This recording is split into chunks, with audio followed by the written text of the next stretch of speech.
ഈ സാധനം എന്തിനാണെന്ന് മനസ്സിലായോ? നമുക്കൊന്ന് നോക്കിയാലോ. കട്ട പണിയണ സമയത്ത് നമുക്ക് പരുക്കൻ കനം ഒരുപോലെ ആക്കുന്നതിന് വേണ്ടിയിട്ടുള്ളതാണ്. നമുക്ക് നോക്കാം. കട്ട നമ്മളിങ്ങനെ പണിയണ സമയത്ത് ഈ ഫ്രെയിം ഇങ്ങനെ അങ്ങ് വെച്ച് കൊടുത്തു കഴിഞ്ഞാൽ ഇതിങ്ങനെ ഇറക്കിയും കിട്ടും. ഇതിന് മുകളിലേക്ക് മേശിരി പരുക്കനിടുമ്പോൾ പരുക്കൻ്റെ കനം ഒരേ ലെവലിൽ കിട്ടും. നമുക്കൊന്ന് നോക്കാം.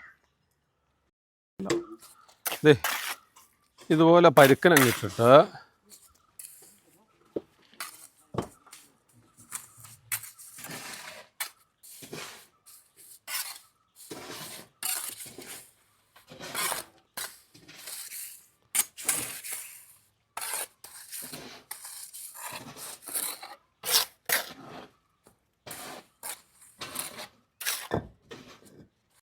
നമുക്കിവിടെ പട്ടിക ഇല്ലാത്തതുകൊണ്ട് നമ്മളിത് ഇതുപോലെ ഒരു മുഴക്കോലിൻ്റെ ഒരു പട്ടിക കഷ്ണം വെച്ചിട്ട്, മുഴക്കോലില്ലാത്തതുകൊണ്ട് ഇതുപോലെ ഒരു പട്ടിക കഷ്ണം വെച്ച് ഇതിങ്ങനെ വലിച്ച് ലെവലാക്കി വിടുക.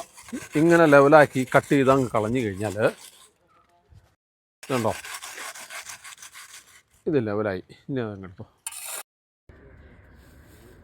ഈ ഫ്രെയിം ഇനി നമുക്ക് എടുക്കാം. ഇതങ്ങ് എടുത്തോളാം.